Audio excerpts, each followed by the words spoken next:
Hey there, how's it going? It's Lord Char 1892 and I got some great news for you. We got some patch notes for Lords of the Fallen. This is version 1.1.199. Okay, so looks like the developers are listening. So let's get into the notes. So greeting lamp bearers, starting the week on a positive note with an exciting new update. We're working at full throttle to deliver you guys the most enjoyable experience, and we're eagerly anticipating your feedback on this patch. As always, please continue to report any bugs you encounter through Sentry. Major AMD GPU fixes.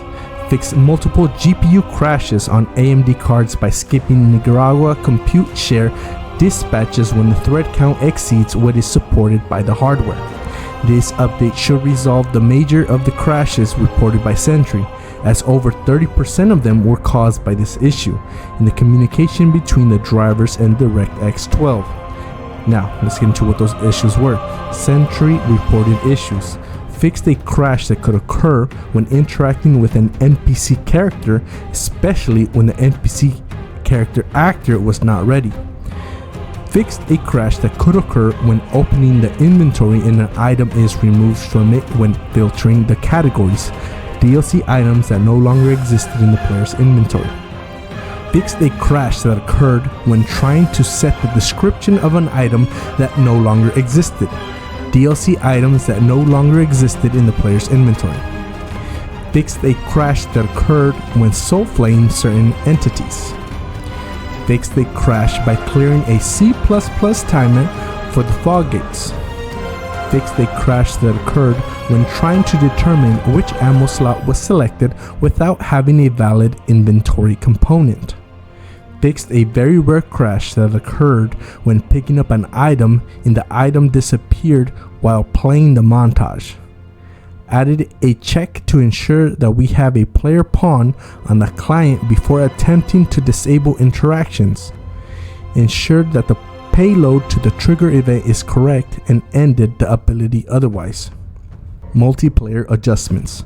After hearing the community's feedback and observing numerous hours of PvP and PvE matches, we've identified certain matchmaking timing issues that resulted in cannot connect messages.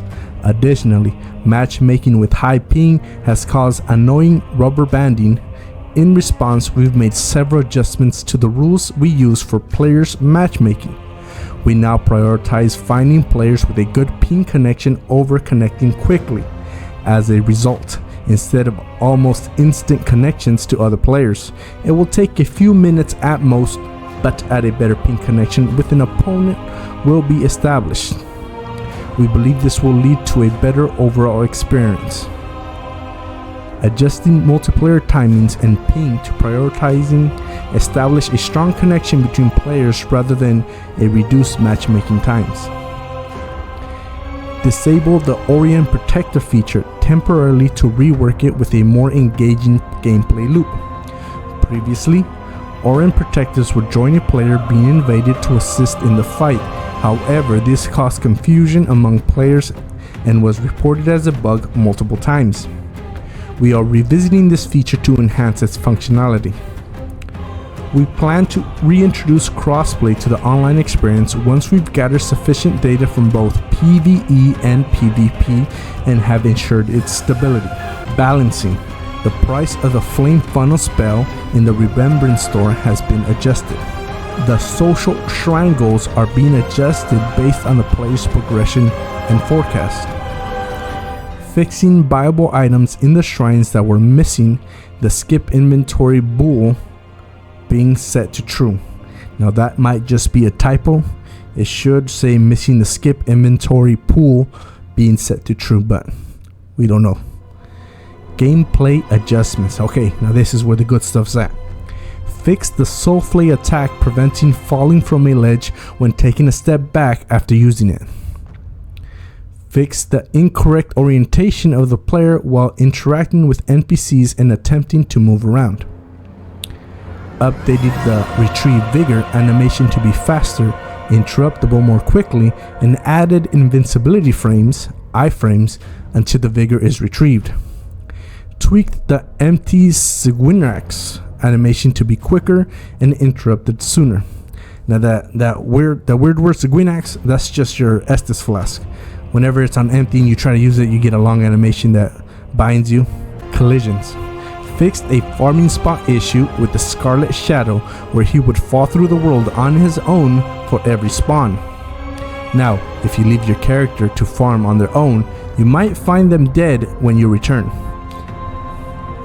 So, you guys gotta be careful. Looks like one of those farming spots got nerfed. Modified the invasion area gameplay sub-layer in the Fitzroy Gorge to prevent rare instances where the invader would spawn underground at the beginning of the invasion.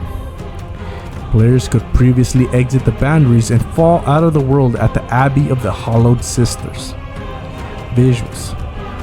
The lower LODs for the effigy of Scorn have been adjusted to activate the clothing physics. UI. The skip cinematic flow has been improved by disabling the required key on the screen when the button is pressed. In light, we walk. And then we got just some cool images. And then that is it for the patch notes. Now this paints a really good picture for the developers, and that's it for the patch notes. Now this is a really good sign that the developers are listening and that they're willing to fix the game. Now I felt that this game has a real good foundation, some good bones. It did need to cook a little bit more, you know. It needed a little bit more time. Maybe a 6-month delay on this game would have done wonders, would have made this game come out as a 10 out of 10 or a 9 out of 10. But at least they're working on it. So maybe give it a couple months and this game might be something better. And as always, please remember, subscribe, like the video, let me know in the comments what you've thought of the game so far. I myself, I haven't finished it, I'm still working through it. So my review will come once I'm done with the game. I don't think I'll 100% it because, to be honest, some of these achievements are pretty ridiculous since there's so many covenants. But we'll see. Hope you guys enjoy the video. See you guys in the next time.